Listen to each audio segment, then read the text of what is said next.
is I'm going to start with a bit of a quiz. So the first question I've got for you, there's going to be 6 throughout the session today. And the first one we have is, just answer the first one. Which country do you think is the world's largest producer of cocoa? Give you a few minutes to answer that one. And then I'll tell you the results.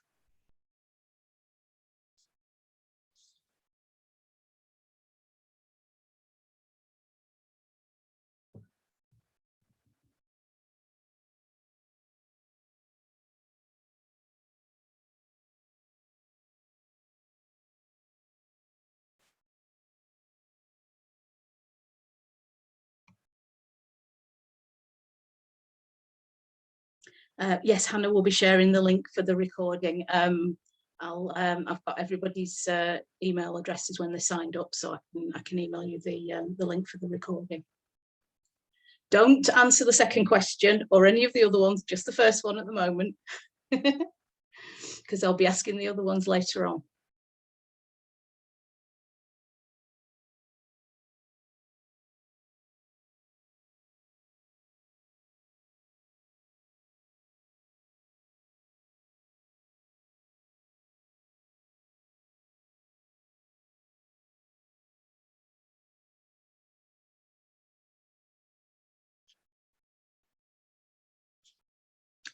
Are you all able to see the poll? Oh, you have to submit them all at once. Oh, that's disappointing.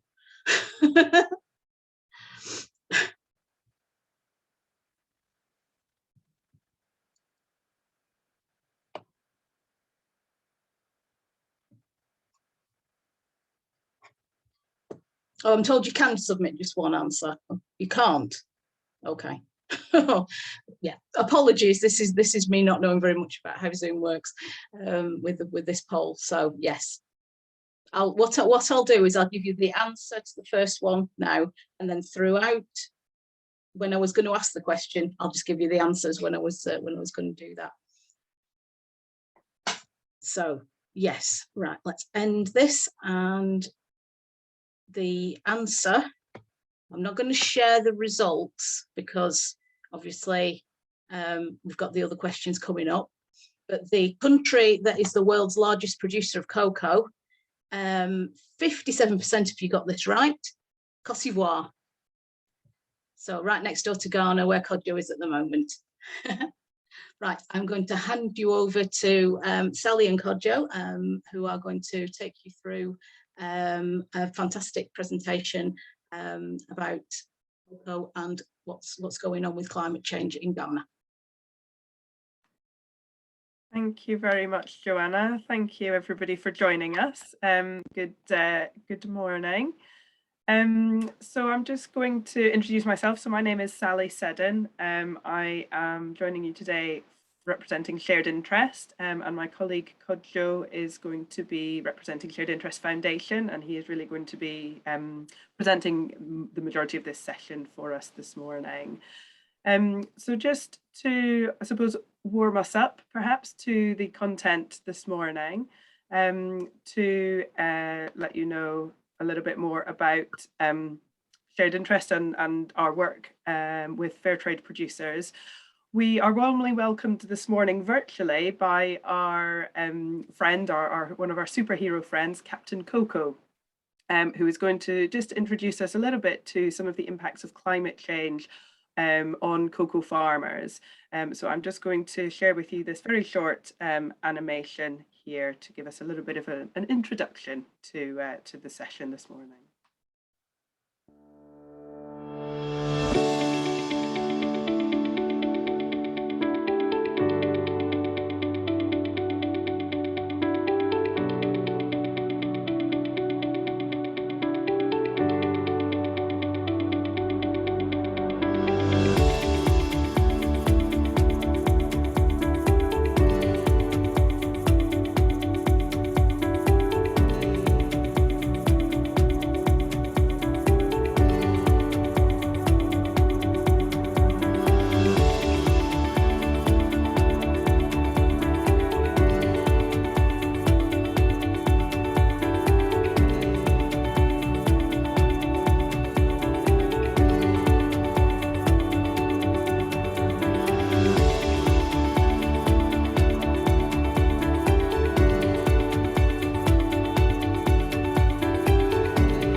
So I hope Captain Coco has done a good job of introducing us this morning.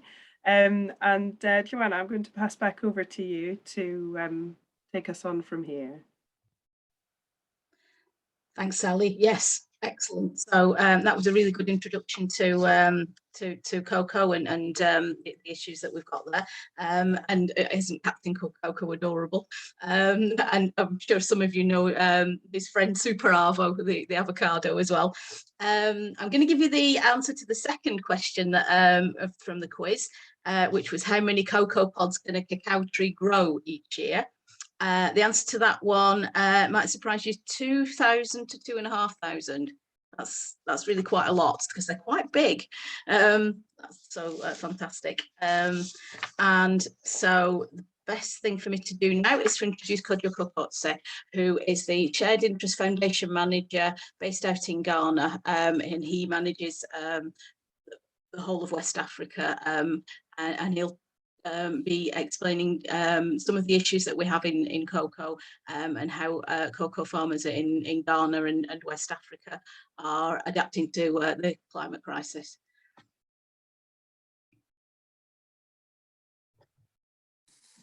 Yeah, thank you, Joanna, and thank you, Sally. Hi, everyone. I'm very happy to join this section to talk about cocoa generally in West Africa. But before I delve into the cocoa story and issues, permit me to use a minute to tell you about Shared Interest Foundation and what we do. So Shared Interest Foundation was established in 2004, and our mission is to build strong, sustainable, and resilient businesses, because we believe that when we build sustainable, strong, and resilient businesses, we empower communities to be able to work out of poverty. So we do work and we do contribute to a number of sustainable development goals, such as no poverty, Goal 5, gender equality, Goal 8, decent work and economic growth, and then Goal 13, climate action.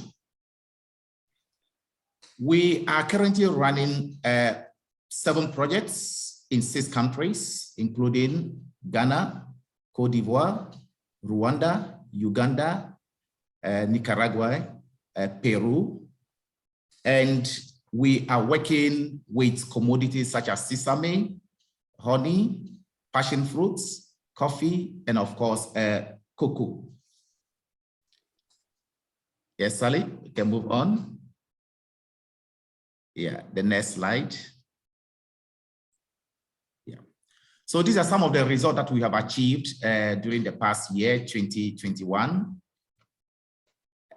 Can you go back to the results of 2021 briefly? Yeah, so we worked with over 1,000 donors, and then we delivered 9 projects in 7 countries last year, supporting over 10,000 producers to increase yield and adapt to climate change. And then we delivered training to over 740 farmers. So having said this, let me now go into the cocoa issues, as I said. So the next slide. There is one major issue that is really affecting cocoa producers generally in the world, and especially in West Africa. As we all know, West Africa is the region that produces the largest amount of cocoa, especially Ghana and Cote d'Ivoire. We have seen that the current generation of farmers are aging. The average age of a cocoa farmer is 50. You will get farmers who are 70 and even farmers that are 80 in Cote d'Ivoire, in Ghana, Cameroon, or Nigeria. So they are becoming weaker and weaker and unable to sustain their production. However, we have realized that the younger generation is not interested in cocoa farming because, one, they don't have the skills, they don't have the expertise, they don't have the inputs. The inputs are very expensive, and they do not have the seedlings to be able to go into cocoa farming. So when they leave school, all they do is to migrate from the rural areas to urban centers in search of greener pastures. And they are completely disengaged from cocoa farming. So this leads to a kind of a sustainability crisis that is looming in the horizon. So over time, this current crop of cocoa farmers will die off, and we wouldn't have a next generation of cocoa farmers. So it means that cocoa production over time will drop, yield will drop, we will not have people to continue to farm for us to enjoy the chocolate that we are enjoying today. So at Shared Interest Foundation, we thought that it is important for us to tackle this major challenge facing cocoa production in West Africa. So we have designed a project known as Growing Fairer Futures, where we have decided to invest in the next generation of cocoa farmers. So we carried a survey to understand what are the challenges facing the young generation and why are they disengaged from cocoa farming. So one of the findings is that they do not have the support system to be able to go into farming. So through our Growing Fairer Futures, we have decided to recruit a number of young men and women in rural communities and provide them with the necessary training and resources to be able to go into cocoa farming. Next slide.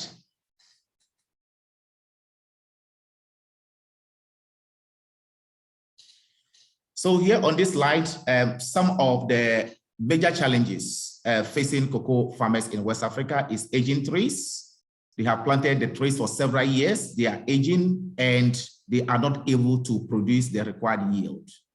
Climate change, as we know, is also one of the main challenges affecting cocoa farming. So yields keep dropping, and there is a high incidence of pests and diseases due to climate change. And we also have an aging farming population who are becoming weak, who not walk long distances to their farm to work. So that is also affecting yield and total production volume of cocoa. We also have pests and diseases, high cost of production, and then low adoption of good agricultural practices, because these young farmers, these old farmers continue to practice farming the old-fashioned way, and that is really keeping yield at a very low level. Next slide. So as I've said, we have decided to pilot a project to see whether we can change the perception of the youth about cocoa farming and invest into them to make sure that they take into farming in a different way. So in Ghana, we have selected 50 out-of-school youth, and we have trained them in cocoa farming techniques, the modern farming techniques. So we provided them training in climate-smart agriculture, in good agricultural practices, and providing them with all the knowledge that they need to be able to go into farming and consider farming as a business. You know, generally, the current crop of farmers or generation of farmers just farm to earn a little income for their livelihood. But with this new generation, we are training them to take cocoa farming as a business, as a career of choice. So we train them in agribusiness management as well. Next slide. And we did similar thing also in Cote d'Ivoire. So we selected 50 in Ghana and 50 youths in Cote d'Ivoire, and we are piloting this project to see whether that is going to change the status quo in the sustainability of cocoa production in West Africa. So as I said, they receive training in good agricultural practices, in climate-smart agriculture, and in agribusiness to turn around completely the way they approach, their parents and forefathers approach cocoa farming. Next slide.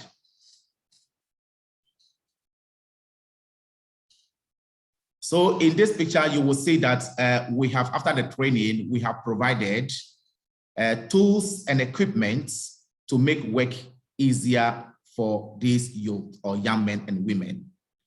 So they have the necessary equipment to be able to go. But prior to that, in recruiting these young men and women, we look at their level of vulnerability.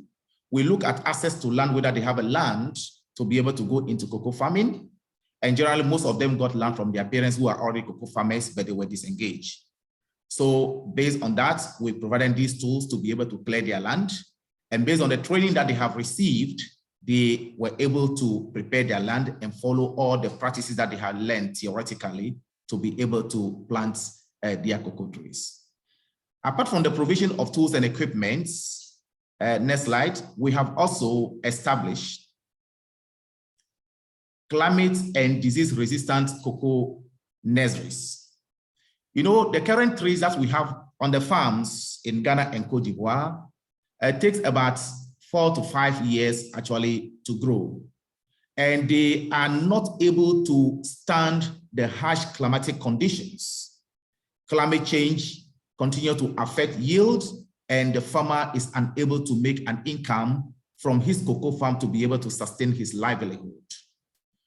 So after delivering training in climate smart agriculture, showing the youth or the young men and women what to do to be able to better adapt to climate change, we have also worked with the Cocoa Research Institutes and also the extension services of the Ministry of Agriculture to develop climate and disease-resistant cocoa nurseries for distribution to the young men and women. These seedlings are able to produce within 2 to 3 years after planting them, as against the old variety that will take 5 to 6 years to mature. And they are very resistant to climates because they were built or grown in that way to be able to resist the climatic conditions and also to be able to produce more cocoa pod. We're told that a cocoa tray can produce up to 2005 pods, but with this variety, it could even go beyond that because the production is really very good. The trees grow very well and they are not affected by climate change, so yield is quite on the high side. Next slide.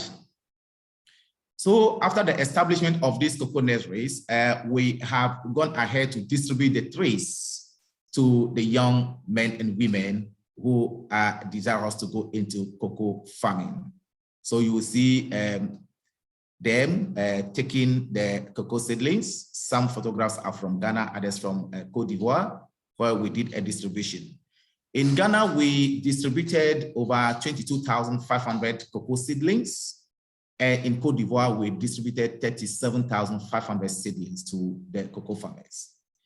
In addition to the distribution of the cocoa seedlings, we also went ahead to provide them with shade trees, because shade trees are very important to provide shade to the young cocoa trees, and that is also a climate adaptation strategy. So these trees were planted among the cocoa trees to provide the shade and protect them from the sun lights and also other climate conditions. So they received these trees that were planted, and some of the trees are also economic trees because we have fruit trees that have also been planted. They were also provided with banana shoots where they planted bananas and maize among the cocoa trees. And these trees actually do not compete with each other, but rather they complement each other on the farm. So within 6 months, some of these young farmers have harvested maize and also some bananas that they use to supplement or provide food for their household, and the surplus was sold on the local markets. So that was a great thing for them to have had access to these plants to intercrop with the cocoa trees. Next slide.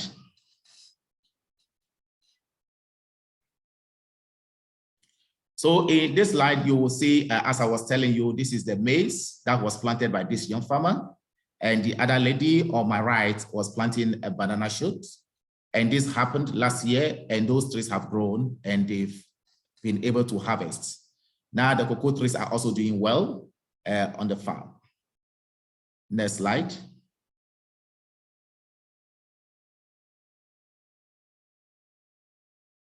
So these are the stage of some of the trees that were planted by the young farmers.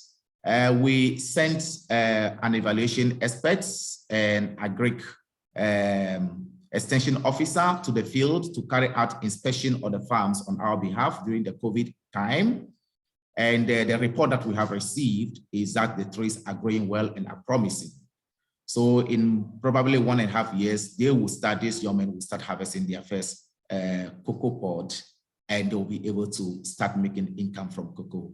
They have been well established and they have now become farmers, and they are now encouraging other young men and women in the community to take a second look at farming and adopt farming as a career choice in order to sustain the growth of the community. We know that in Ghana and Cote d'Ivoire, a lot of people depend on cocoa to make an income to support education, have access to healthcare, water, and undertake other community development programs. And it's a major cash crop that provide income to the country. So it is a key commodity in those countries.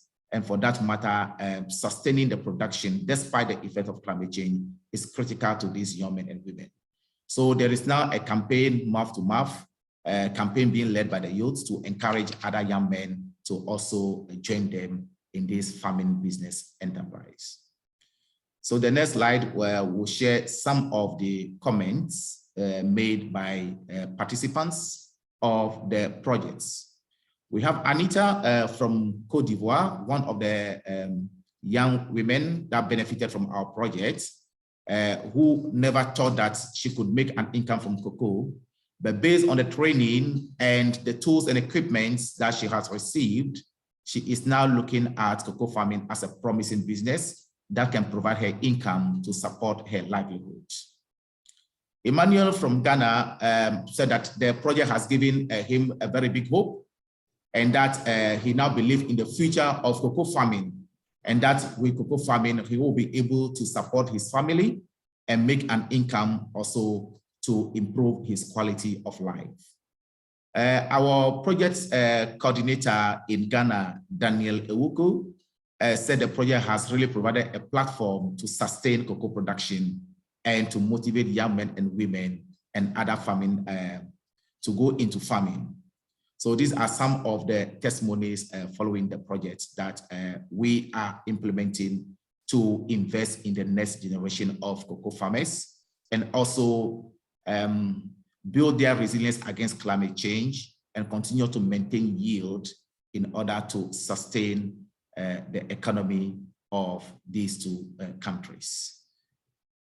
Next slide, I think just to say a big thank you. So this is a big overview of what we have been doing with our Growing Further Futures in Ghana and Cote d'Ivoire.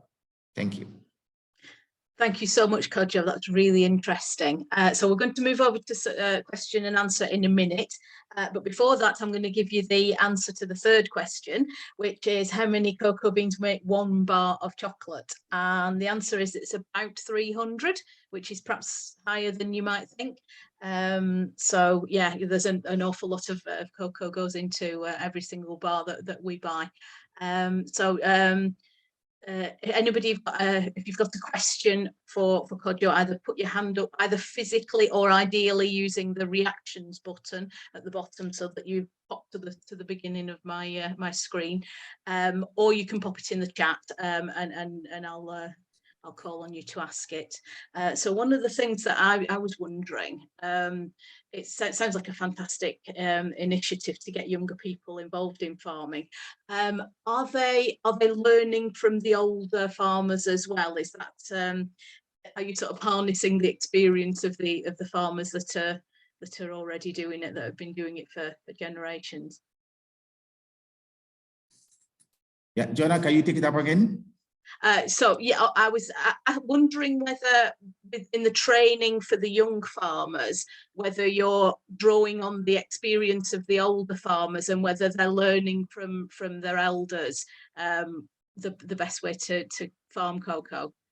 Yeah, the older generation or the older farmers, of course, are learning practically, because the farm of the young men and women are just next to that of their fathers, because of course they have given a portion of their farms to their children to farm.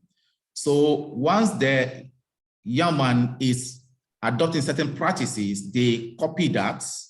But let me say that initially sometimes they are a bit resistant to adopt the innovation because they don't believe in it. They were not trained, so they see their children doing that and they are a bit skeptical about whether it will be successful or not. But a report I've received recently is that when they have seen the rate at which the trees are growing, So they are growing faster than those that they had planted years ago.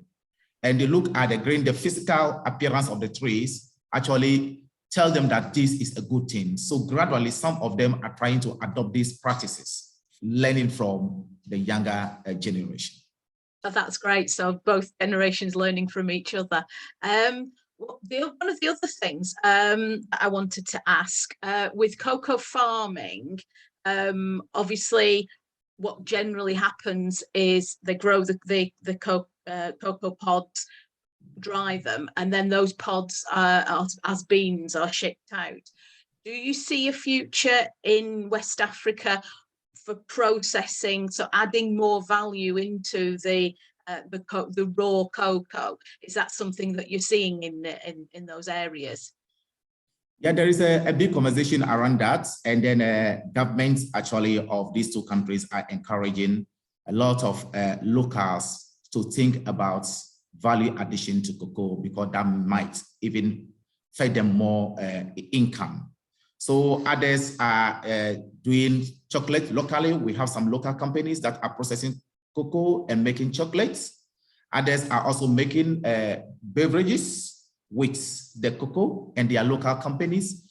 And government is leading the campaign to encourage more people to think innovatively and find ways of adding value to our cocoa. So it is an ongoing practice and conversation. It hasn't reached that large scale, but it's a humble beginning. You could see one or two people going into a local value addition to cocoa. Yeah, that's great. One of the things that I found out quite recently is that all of the cocoa grown in Ghana has to be sort of processed and sold through the government, through the Ghana Cocoa Board.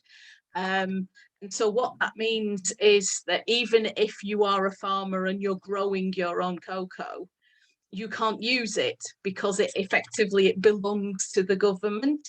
So is that something that's stopping people understanding how to use cocoa themselves? Yeah, that has been the policy of governments. Governments actually provide some resources through the Ghana Cocoa Board to the farmers, providing fertilizers and sometimes training to them. And government is the one that set the price for the cocoa. So in Ghana, all cocoa pass through governments.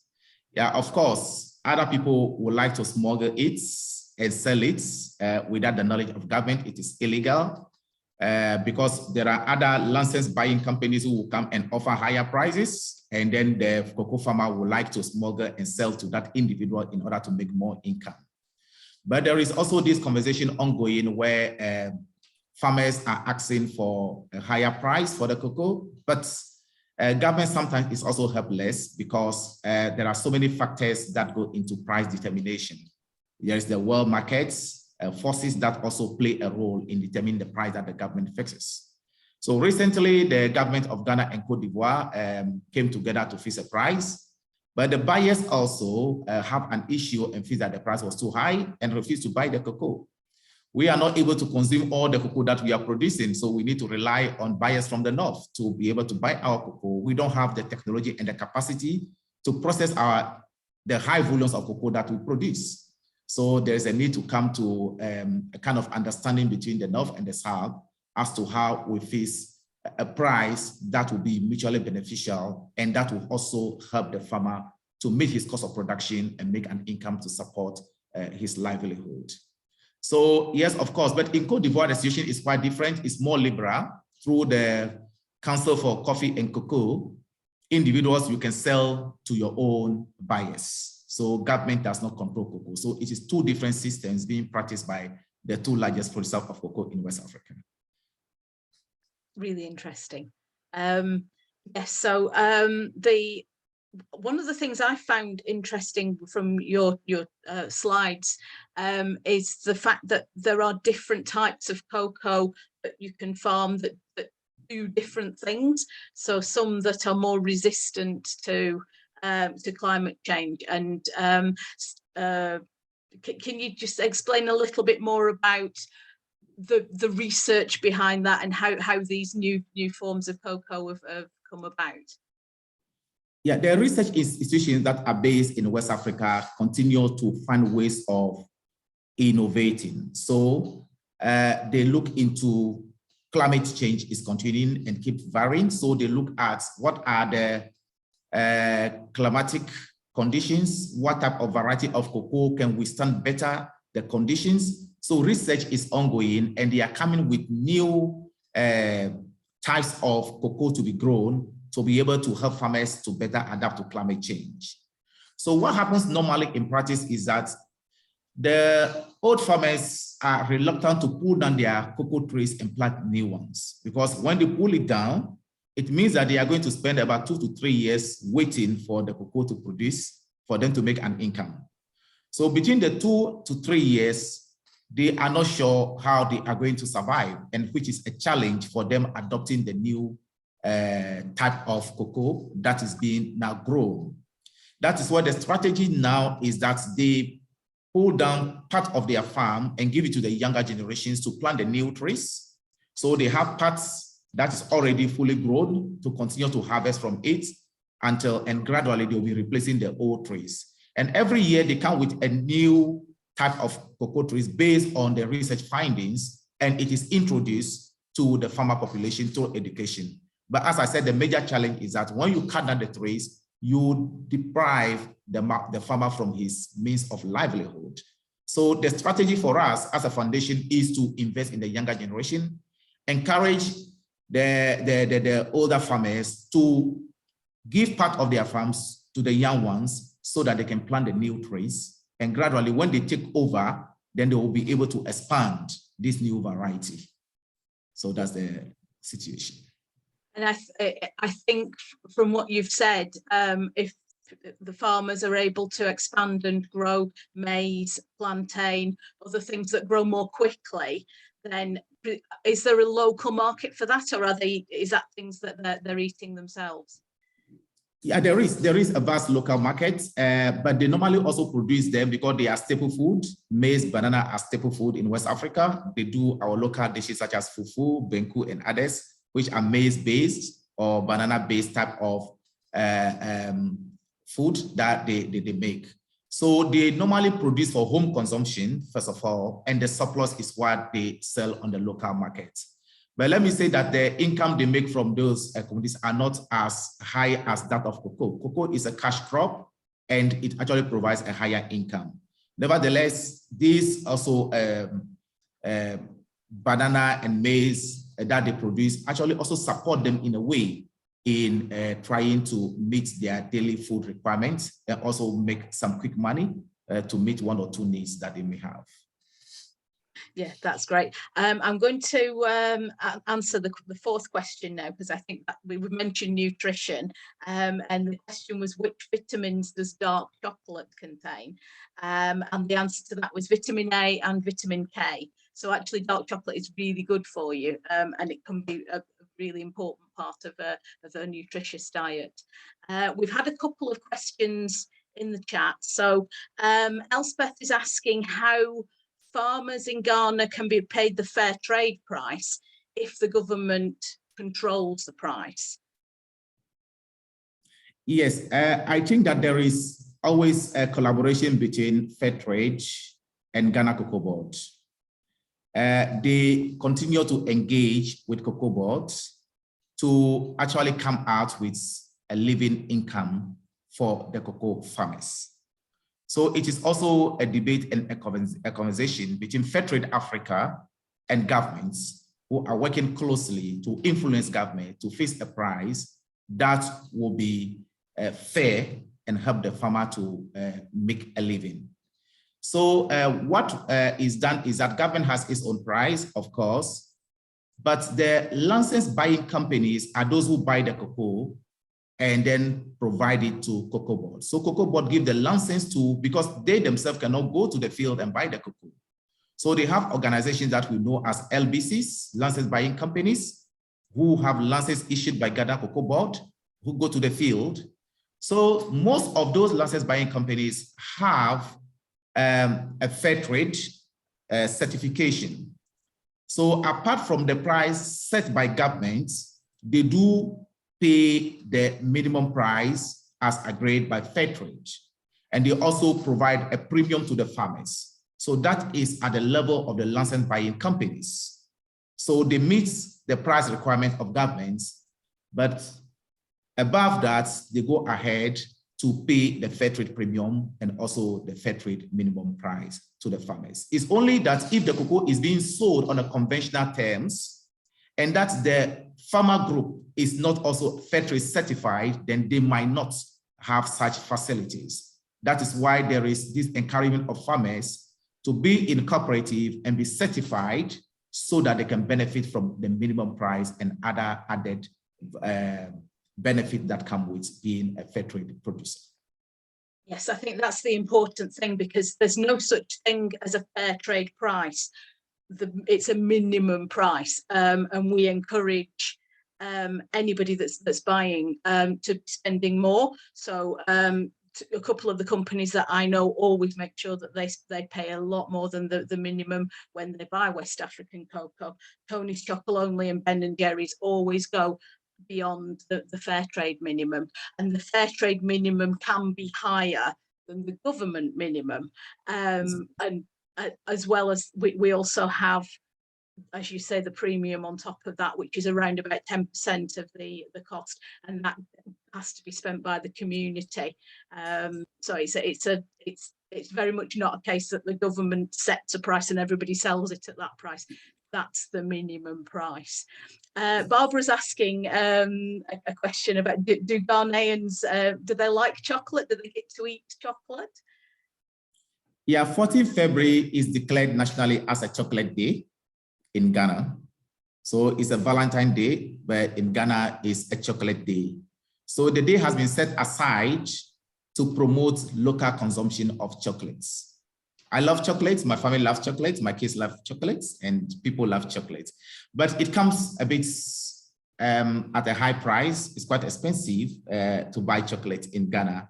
So not everybody is able to afford it. Not that they don't like it, but it's a question of affordability. Somebody would like to use their income to buy a staple food rather than going for a chocolate. So that is the situation. So it is only the middle income people who are able to afford chocolate normally. But during on the 14th of February, so that was just last week when it was celebrated, governments distributed chocolate to school children across the country, and they were all happy. And they were Ghanaian made chocolates just to promote indigenous chocolate businesses in the country. Yeah, it's really interesting. I've been working with a group of Ghanaians, and we're trying to introduce chocolate making into schools in Ghana. So if anybody's interested in finding more out about that, I have an event next Sunday, the 6th of March, which is Ghana Independence Day, and you can come along to that book through the Choose the World You Want festival and find out what we're trying to do to help school children in the cocoa growing areas to find out, to feel connected to what their parents are growing. So Hannah's asking about the fair trade premium. Is it 10% of the amount of cocoa sold? And that's in addition to the minimum price. The answer to that is yes, it's in addition to the minimum. And there's also, I don't know if you want to explain a bit more about the LID, the living income differential, because I know that was introduced in Ghana and Cote d'Ivoire a couple of years ago.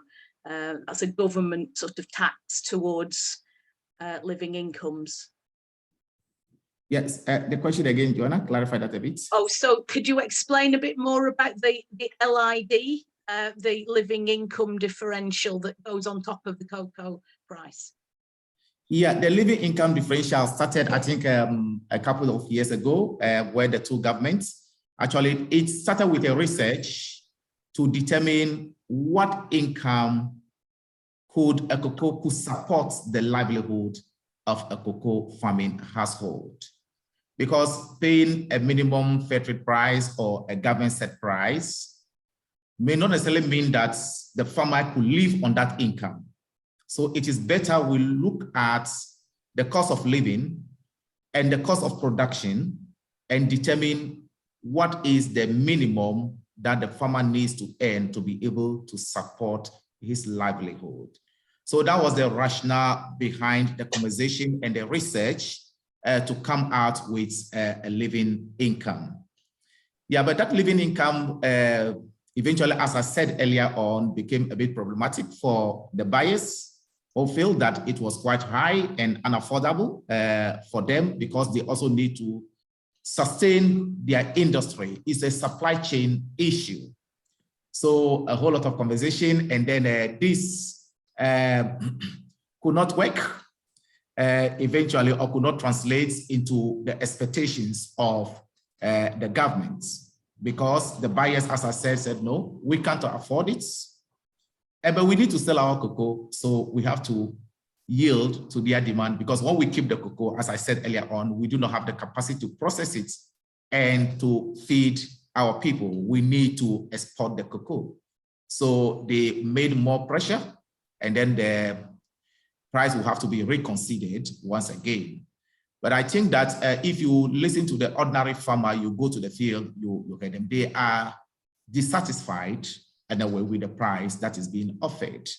And that is the reason why Fairtrade plays now a major role in helping the farmer to make an income that will more or less help them to be able to send their children to school, afford hospital bills, be able to do some repair works in their housing, and also do some social contribution during funerals and wedding and other things. Life for cocoa farmers is not that easy. It's a cash crop, but I might say that a lot more needs to be done to support cocoa farmers to be able to make a decent income. And that's one of the reasons why the youth were even disengaged from cocoa farming, because they've seen that their parents are not making enough income to support them. So why should I go into cocoa farming? Partly it's attributed to yield and climate change, which we are tackling through our project, but also the price is a big issue and something that governments are still working on. Yes, that's really disappointing, because the LID, when I remember when it came in, it felt like it was a game changer, because it reduced the difference between the government price and the fair trade price. So it felt like they were listening to fair trade and listening to the fact that we worked out how much cocoa farmers need as a minimum. And as Hannah said in the chat, it's disappointing that it wasn't able to work purely because of the multinationals, who essentially, it feels like they're stealing from the farmers so that they can pay to their shareholders, because it's all about profit. And if they want to make the profit to pay to the shareholders, they're cutting it from the people who are doing the growing. And that feels really unfair. Yeah, I agree with you, Joanna. So that is the situation. I think the multinationals also are into business. They are profit driven. And for that matter, they also consider so many factors in determining the price. But I think that what needs to be done is that you should also look at the living conditions of the people who are working hard 24 hours to produce the cocoa that you buy to process into chocolate and other products. But I think that it is only through the fair trade movement that will probably could really support farmers to be able to earn a decent income to support themselves. We have another question from Emily. What is your opinion on the possibilities of child labour-free cocoa? So this is one of the things that organisations like Tony's Chocolonely are making a big thing about. They want it to be slave-free chocolate, child labour-free chocolate. And the big companies argue that it's not possible to guarantee it, even if they're paying more. How do we guarantee that the children are in school and they're not working on the cocoa farms? Yeah, there are a lot of organizations that are leading the campaign to completely eradicate child labor in cocoa farming in both Ghana and Cote d'Ivoire. But it is difficult to monitor the trend closely. The farms are located in remote areas, and sometimes they are not accessible to the team, or we do not have the capacity to monitor every single farmer to ensure that they do not engage their children in cocoa farming. So that is a reality.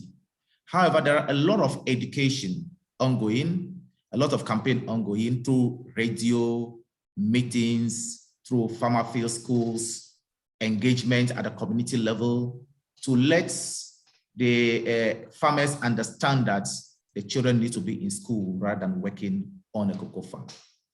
But the issue is they feel that during holidays, if I'm going to farm and my child follows me and stay in the farm and probably pick one or two things here and there for me, I cannot say it is child labor.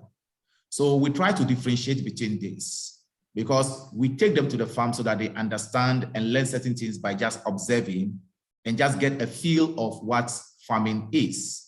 That is also part of the primary socialization, or we call it occupational socialization of children in Africa. However, if it is time for the child to be in school and you engage him on the farm, then it is totally wrong.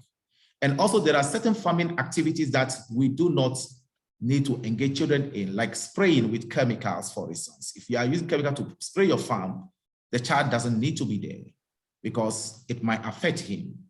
So, but he's sitting there and observing you, and you tell him stories about your forefathers and how and these things, oh, give me this from here. It is not child labor. So we are trying to differentiate between that and then engage more farmers. I cannot say that it is completely eradicated because recently there were some incidents when the police really arrested a number of people who engage children in cocoa farming. So there is a surveillance system in place, and then we hope that over time we will get this eradicated completely in cocoa farming communities. Yes, it feels like it's all about education, and some of that education comes from family and understanding the farm, and that's the same in the UK. UK farming families, their children will be out, helping look after the animals, and it's just the same in West Africa with the cocoa farms. We've got a question from Hannah, which is, I think, one of the best things way to frame it is, how long do you have after the cocoa is harvested to sell it? So when does it start to deteriorate? So how long can you keep it before you sell it? Yeah, cocoa could be kept as long as a year because once it's properly dried, the beans are dried, become dry, then you can just pack them up to a year. But the actual issue is the farmer needs the money right away to be able to feed himself. He has no other source of income. So even keeping the cocoa beans for a day or two is a problem. They would like to sell it immediately after the harvest because they are in dire need of the money. They live hand to mouth. So keeping it or holding it is not an option. And government normally goes for loans to be able to buy the cocoa from the producers, the farmers. It's loan that they need to repay. So when they buy the cocoa and they also hold it or keep it for a certain period of time, then it means that interest will be accruing on the loan that they have.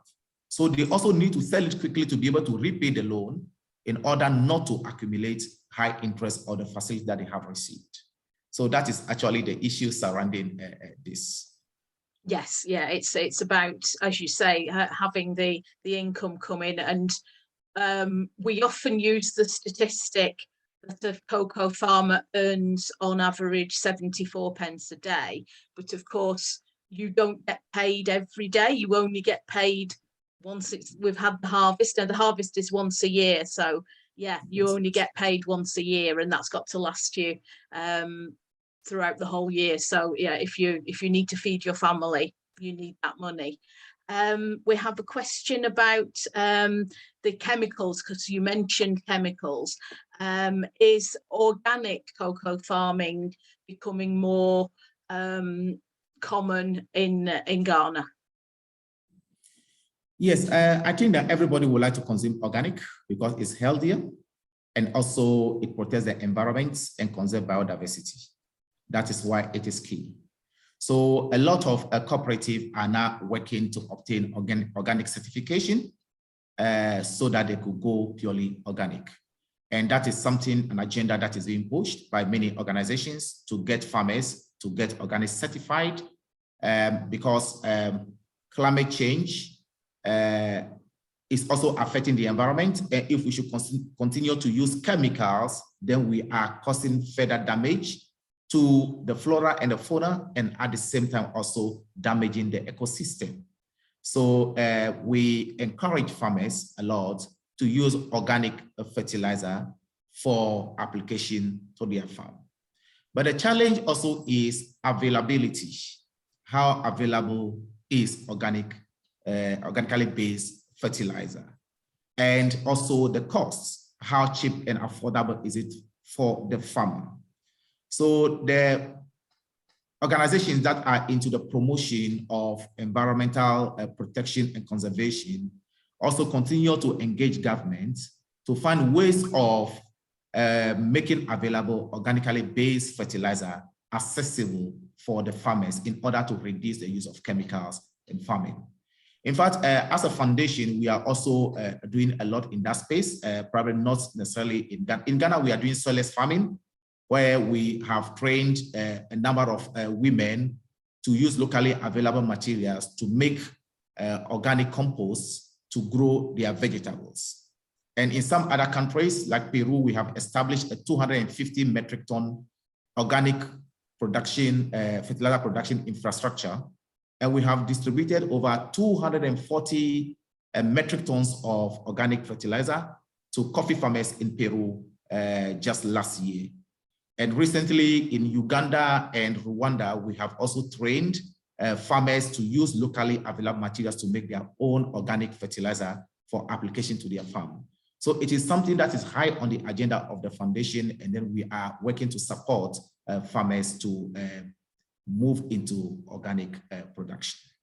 Oh, that sounds fantastic. Yeah, I think this is one of the interesting things about fair trade, is it's always been seen as something that's about people, about paying people more, but it's also about the planet. It's also about supporting organic and eco-friendly and supporting biodiversity and companion planting.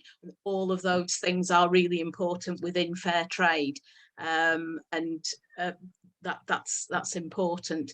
One of the children has asked, how long would it take from planting the cocoa tree till it becomes a chocolate bar that they can eat in the shops? Could we work that out, do we think? For planting the tree to become a chocolate. So as I'm saying, with the new varieties, it takes between 2 to 3 years maximum for the tree to start producing and for you to have your first harvest.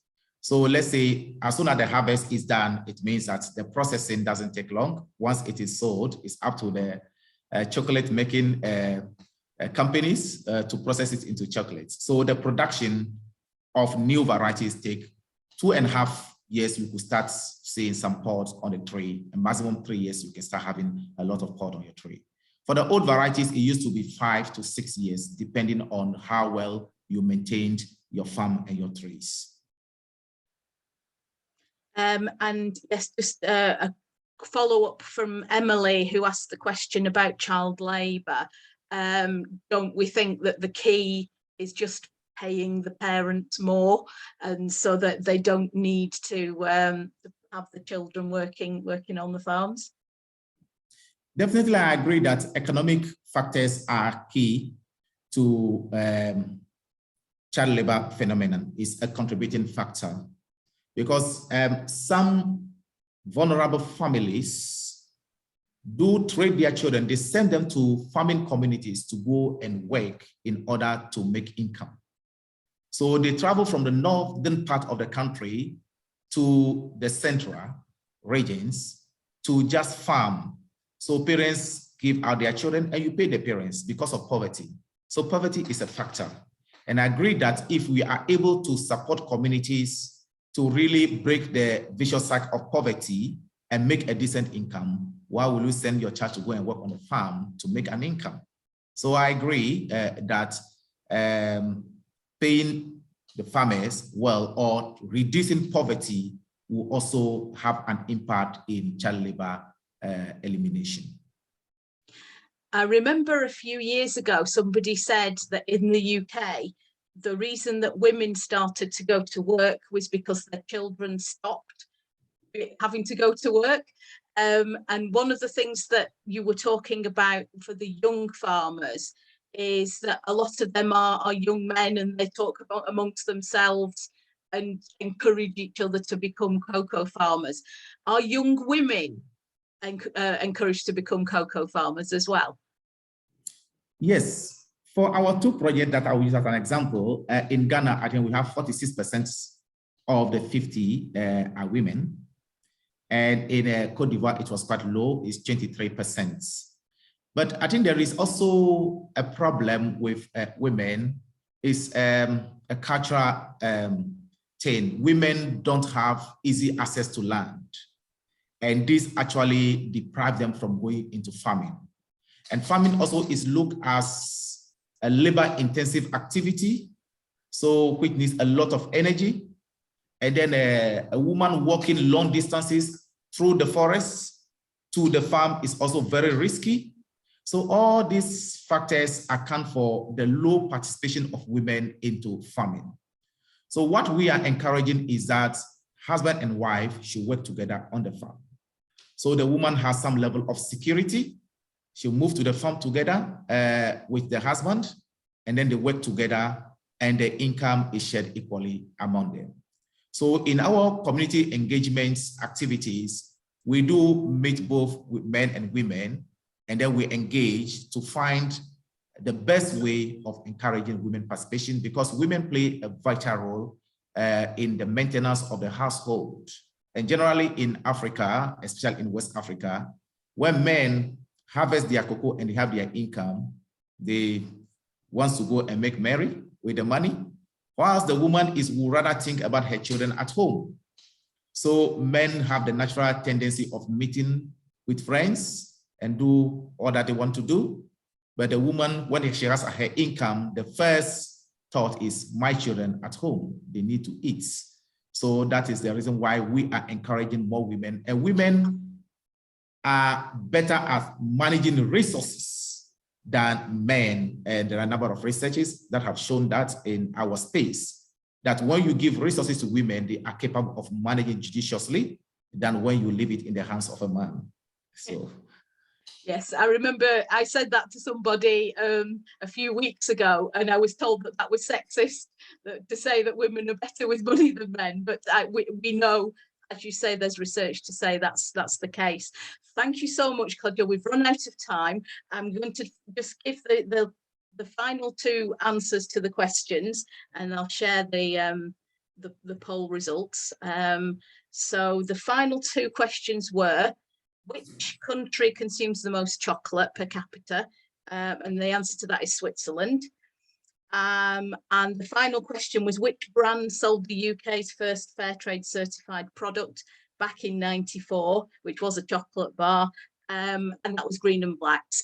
And it looks like everybody's done very well. I think the vast majority of you got all of them right. So absolutely brilliant. Thank you so much for coming along. Thank you, Kodzo and Sally, and I will be sharing the recording of this, so if anybody wants to show this to colleagues or friends, it's been really, really interesting, and thank you very much.